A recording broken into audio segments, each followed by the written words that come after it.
Basic facilities हमें अच्छी करके दे देनी चाहिए। उद्योग चलाना तो आपको हमसे बेहतर आता है।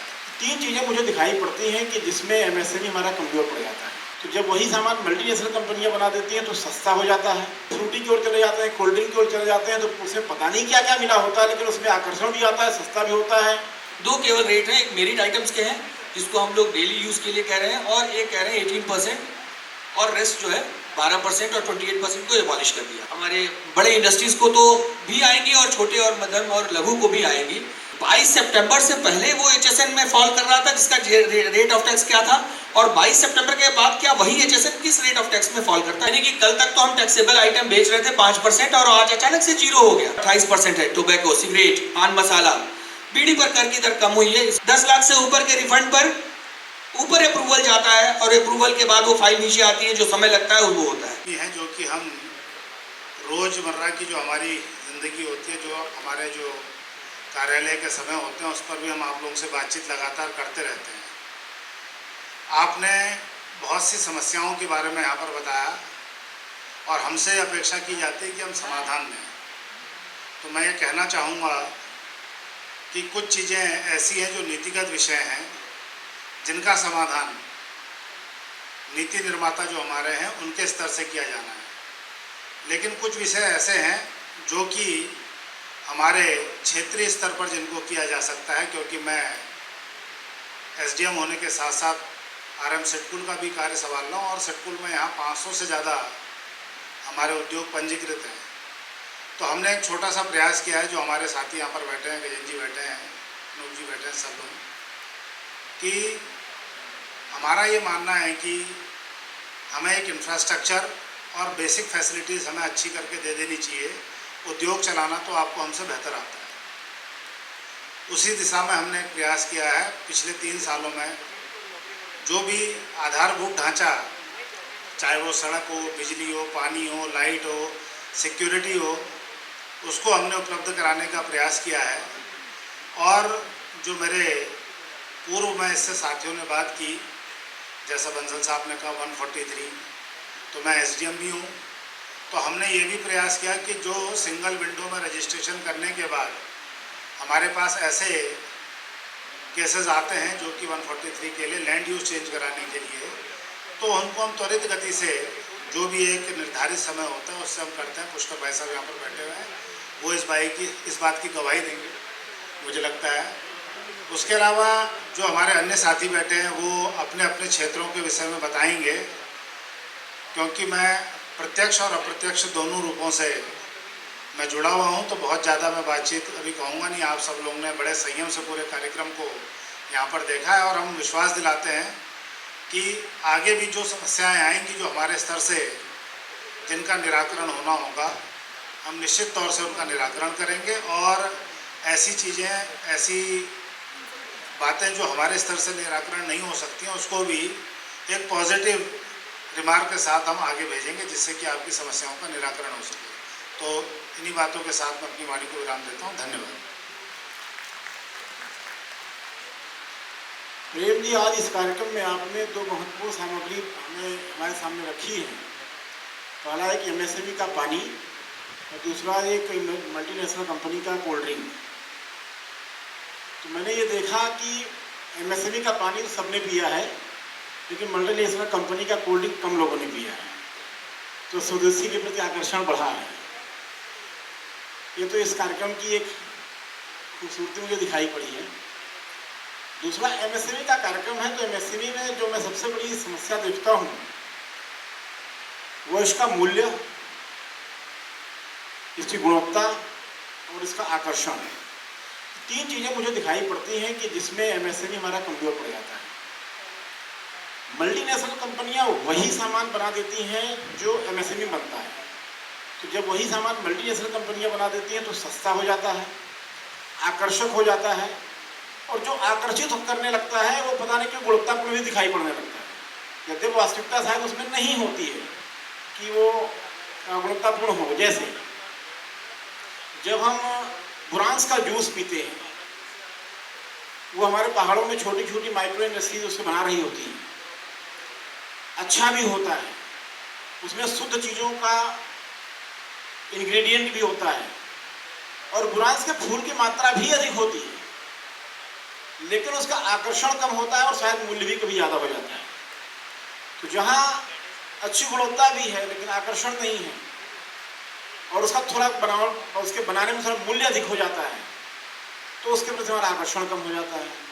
वहीं पर जब हम फ्रूटी की ओर चले जाते हैं, कोल्ड ड्रिंक की ओर चले जाते हैं, तो उसमें पता नहीं क्या क्या मिला होता है, लेकिन उसमें आकर्षण भी आता है, सस्ता भी होता है, उसकी पैकेजिंग बहुत अच्छी होती है, उसको सब लोग पी रहे होते हैं और पीने के बाद क्या क्या हो रहा था डॉक्टर बता देते हैं बाद में कि आपने ये खाया इसलिए ये झेल रहे हैं।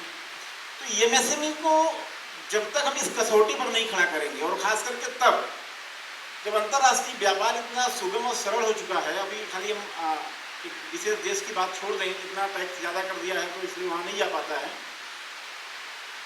तो अगर मल्टीनेशनल कंपनियां विदेशों से वही सारी सामग्री बना रही हैं जिनमें आकर्षण भी ज़्यादा है, सस्ता भी है, सुलभ भी है, उनका सप्लाई चेन भी बहुत तगड़ा है और घर घर तक पहुंच जा रही हैं आसानी से।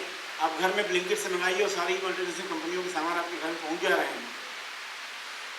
तो स्वदेशी के भाव से फिर एमएसएमई के प्रोडक्ट को बनाना और सुलभता से उसे बेच देना और उनके जो कारोबारी हैं, उद्योगपति हैं, उनको प्रॉफिट में लाकर खड़ा कर देना, ये व्यापारी भाई हमारे बैठे हैं वो समझते होंगे कितना चुनौतीपूर्ण कार्य हो जाता है। तो निश्चित तौर पर उसमें आपने जो नीतिगत बातें कही हैं, वो नीतिगत सुगमता जितनी अधिक होगी उतना आपको इसको स्थापित करने में, इसको आगे बढ़ाने में आसानी होगी। जहाँ तक इंस्पेक्टर राज की बात है, तो इंस्पेक्टर राज बहुत बड़े पैमाने पर तो कम हो चुका है, लेकिन जैसे अभी मनीष जी ने बताया, एसडीएम भी हैं, आप सिडकुल को भी देख रहे हैं, तो ये वैधानिक व्यवस्था जब से की गई उद्योगपतियों के लिए कि जैसे ही आप सिंगल विंडो में रजिस्टर करते हैं, वैसे ही एसडीएम के लिए अनिवार्यता हो जाती है कि उसका डिक्लेरेशन वो करे। अब बात उनकी आ जाती है कि जो सिंगल विंडो में अप्लाई नहीं करते हैं, फिर उनके लिए एक समस्या हो जाती है। तो अब जहाँ तक व्यवस्था का विषय है, नीति का विषय है, नीति एक बार बदली गई तो उसको कोई एसडीएम आते रोक नहीं पाया, क्योंकि नीति बन गई। और आप लोगों ने बहुत अच्छा विषय रहा, चलो हमारी बात सुनने के लिए जनप्रतिनिधि भले अभी नहीं है, लेकिन आपकी बात सुन के गए। आपके प्रतिनिधि भी हैं, यहाँ से माननीय सांसद भी हैं, विधायक भी हैं, तो निश्चित तौर पर उन्होंने नोट भी किया है और समर्थन भी कर रहे थे। वहाँ बैठे बैठे मैंने देखा सांसद जी अपने सहयोगी को नोट भी करा रहे थे कि इसको नोट कर लेना, इसको नोट कर लेना। और जैसा कि मैं जितना उनके विषय में जानता हूँ तो वो बातों को बड़ी गंभीरता से आगे रखते भी हैं। जहाँ पर प्रोसेसिंग की बात आती है, जैसे अभी एक बात आई थी land use conversion, master plan जब बनता है तो उसमें पहले ही स्थापित कर देने का प्रयास किया जाता है कि एक इंडस्ट्रियल एरिया एक डेडिकेटेड होगा, वहाँ पर फिर आपको लैंड यूज चेंज कराने की जरूरत नहीं पड़ती। मास्टर प्लान काफ़ी पुराना है, 2031 के लिए बना हुआ, एक नया बन रहा है। उसमें अभी विधायक जी होते तो मैं उनको बताता कि उनकी बात कितनी पर ध्यान दिया जा रहा है। उन्होंने एक आपत्ति करी थी कि एक नया रिंग रोड बना, नए रिंग रोड के आसपास लैंड यूज का निर्धारण उचित तरीके से नहीं हुआ, तो उस पर फिर से विचार शुरू हुआ।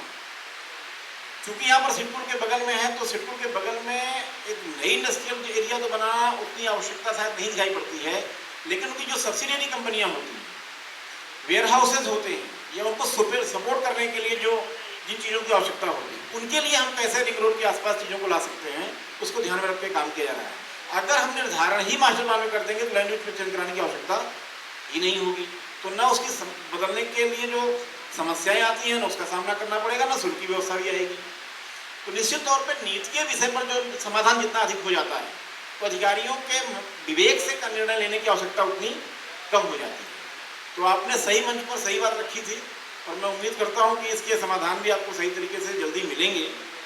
और जो मैंने एमएसएमई की चिंता बताई है, उस पर भी आप लोग ध्यान रखेंगे और कैसे एमएसएमई को जो हमारे बड़े इंडस्ट्री आगे बढ़ चुके हैं, वो अपने सहयोगी के रूप में जो समाज के लोग आगे बढ़ने का प्रयास कर रहे हैं, उनको आप कैसे फैसिलिटेट कर देते हैं, कैसे उनकी शिक्षा भी कर देते हैं, कैसे उनको विभिन्न प्रकार की समस्याएं आती हैं उससे अवेयर करते हुए कैसे आप उनको अपने साथी के रूप में, सहयोगी रूप में आगे बढ़ाने का प्रयास करेंगे, ऐसी मेरी उम्मीद है। और हम अपनी ओर से ये प्रयास करेंगे जब भी हमारे पास कोई ऐसा विषय आए जिसमें हम सक्षम हैं, हम समर्थ हैं और नीतिगत रूप से हम देने के लिए योग्य हैं, तो हम आपको फैसिलिटेट करेंगे, ऐसा हमारा आपको विश्वास है। धन्यवाद।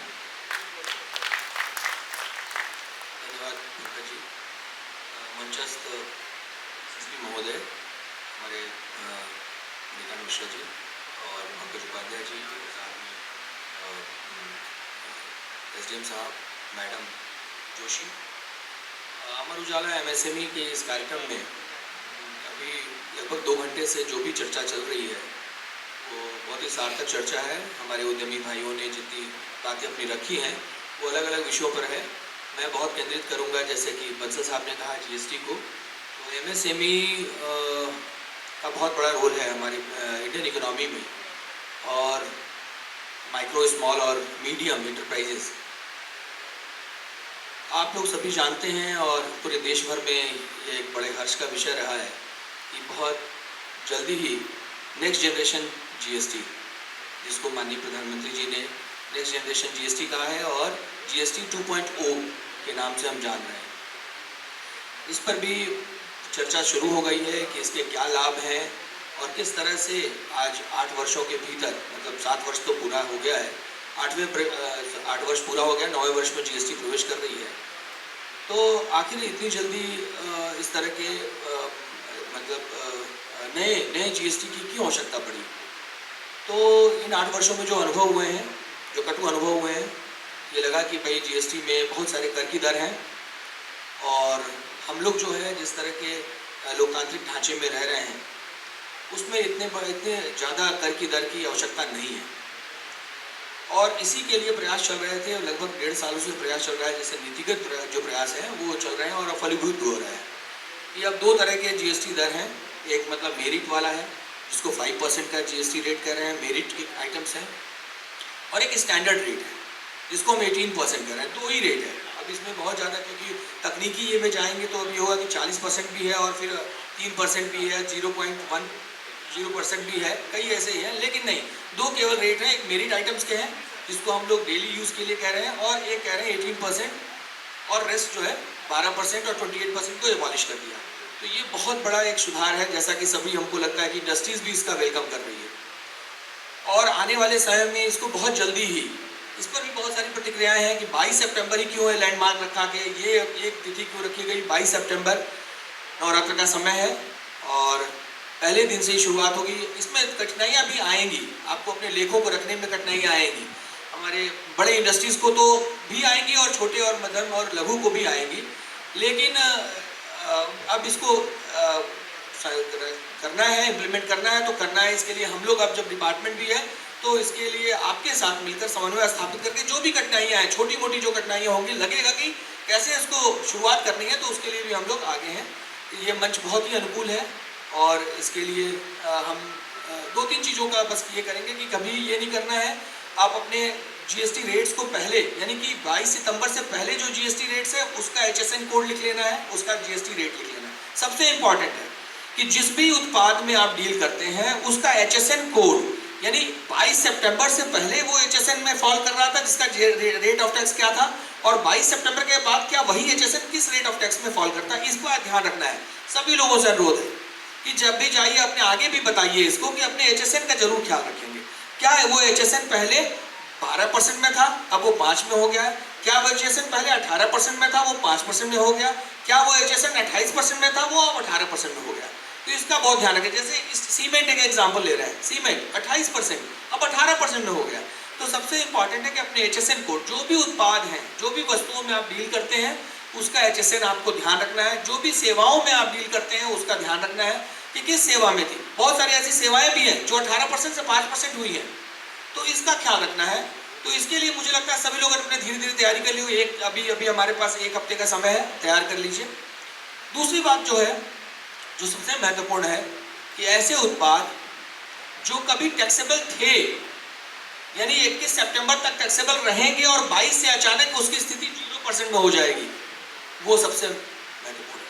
यानी कि कल तक तो हम टैक्सेबल आइटम बेच रहे थे 5% और आज अचानक से 0 हो गया, उसकी भी तैयारी करनी है कि उसमें क्या करना है। हमारे पास जो ITC बचा होगा उसको कैसे हमको रिवर्स करना है, क्या करना है, उसके लिए भी अभी विस्तृत जो है SOPs भारत सरकार की तरफ से, CBIC की तरफ से और स्टेट गवर्नमेंट भी अभी जारी करने वाली है। क्लेरिफिकेशंस, नोटिफिकेशन सब आने वाले हैं, और ये बस अभी शुरू होने वाला। आज दरअसल 15 सितंबर है और आज हम लोगों की स्थानीय छुट्टी है। उसके बाद 16 से जो भी वर्किंग डेज है, इसमें किसी भी समय आएगा, और विभाग भी उसके लिए तैयार है कि हम लोग इंडस्ट्रीज के साथ मिलकर के अपने ट्रेड फ्रेटर्निटीज के मिल करके ये जरूर बताएंगे, एक रखेंगे वर्कशॉप और बताएंगे कि कैसे कैसे क्या करना है। तो ये है कि जिनका पहले टैक्सेबल था और 0% में हो गया, वो बहुत सेंसिटिव है, उसको बहुत ध्यान से रखना है। वो जिनकी कर की दर कभी 12% पे थी और 5 में हो गया, जिनकी कर की दर 18 में थी और 5 में हो गया, उनके पास तो बहुत सफिशिएंट है, उनके पास अभी टैक्स देना नहीं है, अपने पैकेट से नहीं देना है, उनके पास उनके किटी में क्रेडिट पड़ा हुआ है, वो क्रेडिट से अपना खर्च करेंगे, वहां अभी दिक्कत नहीं है। उसके लिए भी आएगा कि वो क्रेडिट का करना क्या है, उतना बचा हुआ क्या उसको वापस करेगी गवर्नमेंट, तो उसके लिए भी अभी विस्तृत दिशा निर्देश आने बाकी है, उस पर अभी कुछ भी नहीं कहेंगे क्योंकि बहुत अर्ली है। ये 18%, 12%, 5%, 28% में केवल 2 ध्यान रखना है, 5% 18%, और कोई टैक्स रेट नहीं है। आप लोग जो भी डील कर रहे हैं कोई 40% में ऑटोमोबाइल इंडस्ट्रीज, वो सब लोग बड़े ऑटोमोबाइल सेक्टर्स हैं, बड़े मैन्युफैक्चरर्स हैं, वो लोग अपनी तैयारी कर रहे हैं क्योंकि 40% में है।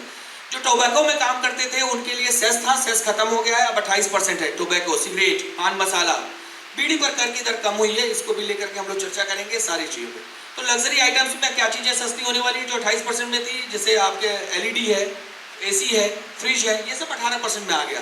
तो ये सारी चीजें इलेक्ट्रॉनिक जो फ्रेटर्निटी है, जो इलेक्ट्रॉनिक मैन्युफैक्चरर हैं और जो स्थानीय वो बड़े, वो लोग अपने तरह से तैयारी कर रहे हैं। तो यहाँ कहीं कोई दिक्कत नहीं है। मुझे लगता है कि उद्योग इसमें रेट ऑफ टैक्स को लेकर कहीं ये नहीं है और सब लोगों ने स्वागत किया है। 5% की दर और 18% की दर, दो ही है। जैसे यहाँ पर अगर हमारे वो होटल इंडस्ट्रीज वाले होते तो हो सकता है कि उनके मन में ये शंका होती कि उनका जो है 7,500 से नीचे वाले अगर कमरे होंगे तो वहां पर जीएसटी के रेट 5% है, लेकिन आईटीसी नहीं है, उस पर आईटीसी नहीं मिलना है। तो ये एक उनकी शंका है कि उस पर कैसे किस तरह से करेंगे। और उनके कमरे 7,500 से ऊपर वाले भी हैं तो वहां पर रेट जो है वो 18% विद आईटीसी।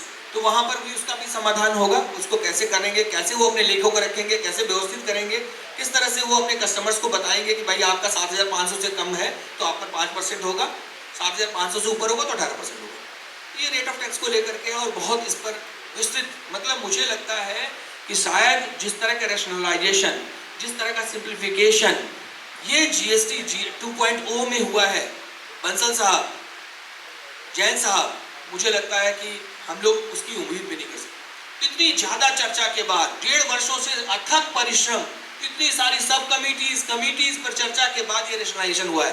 तो ये केवल और केवल सिंप्लीफिकेशन नहीं है, केवल rationalisation of rate of tax नहीं है, ये एक नई जीएसटी है, नई जीएसटी है जिसमें सभी लोगों के अपने अपने अधिकार हैं तो उनके अपने कर्तव्य भी हैं। सबको काम करना पड़ेगा, डिपार्टमेंट भी को भी काम करना पड़ेगा, इंडस्ट्रीज को भी काम करना पड़ेगा, मिलकर काम करना पड़ेगा और म्यूचुअली करना पड़ेगा। यहाँ तक कोई नहीं। एक प्रश्न बहुत इंपॉर्टेंट बंसल साहब ने कहा था और बहुत उसको मैं बहुत संक्षेप में कर देता हूँ। रिफंड को लेकर के, रिफंड की प्रक्रिया बहुत ही सिंप्लीफाइड है, बहुत ही सिंप्लीफाइड है। और जुलाई 2017 के बाद से रिफंड में तो 3 बड़े नोटिफिकेशंस हुए हैं, उसका उल्लेख यहाँ नहीं करेंगे। नोटिफिकेशन 135 है, 225 है। ये इस तरह के नोटिफिकेशन ने बताया है कि विभाग पर ये जिम्मेदारी दे दी है कि अगर एक्सपोर्टर है तो आपको रिफंड कितने दिन में देना है। अगर वो इन्वर्टेड ड्यूटी स्ट्रक्चर है कि यानी आपका इन्वर्ट जो है वो 18% में है और आपका फिनिश गुड्स 5% में है तो 13% का जो गैप हो गया वो कब देंगे आप, कितने समय में देंगे, उसके लिए सारी चीजें बहुत क्लियर हैं। हाँ, एक जो बीच में हम लोगों के बीच में जो मतलब उद्योग बंधुओं, उद्योग जगत और विभाग के बीच में बहुत सारे लोग इंटरमीडिएरीज काम करते हैं, मैं उनको नहीं ये करूँगा, लेकिन ये सारा कुछ जो है ना कॉम्प्लिकेशंस कुछ उस पार्ट से भी हो जाता है कि ये प्रोजेक्ट करना कि नहीं, वहां पर तो अधिकारी ने रोक दिया, रिफंड में इतनी सारी चीजें ऐसे हो रही नहीं। एक आंतरिक हम लोगों की व्यवस्था है कि 10 लाख तक के रिफंड के लिए एसीडीसी रिस्पॉन्सिबल है, तुरंत कर देगा। 10 लाख से ऊपर के रिफंड पर ऊपर अप्रूवल जाता है और अप्रूवल के बाद वो फाइल नीचे आती है, जो समय लगता है वो होता है। तो ये सारी चीजें हैं, उसमें कहीं भी एक संदेह नहीं है, 1% भी कहीं नहीं है कि रिफंड में कहीं दिक्कत होने वाली है, चाहे वो हमारे एक्सपोर्टर्स हो, चाहे हमारे इन्वर्टेड ड्यूटी स्ट्रक्चर वाले हो। 90% का रिफंड विद इन 7 डेज देने की बात है, अगर उसमें कोई ऐसी इफ एंड बट ना हो। अगर सब कुछ ठीक है, आपने सारे डॉक्यूमेंटेशन कर दिए हैं तो आपको रिफंड मिल जाएगा। तो उसको लेकर के भी परेशान नहीं होना, उसको भी लेकर के एड्रेस करेंगे। अगर कहीं कोई रिफंड इस तरह का होगा तो हमारे स्थानीय यहाँ पर जोनल एडिशनल कमिश्नर भी बैठते हैं, हमारी ज्वाइंट कमिश्नर मैडम भी बैठती हैं, उन लोगों से भी हम लोग रख सकते हैं बात को। और ये वाली जो जीएसटी, नई वाली जीएसटी है, ये नए सोच वाली जो जीएसटी है, इसको लेकर तैयारी करनी है।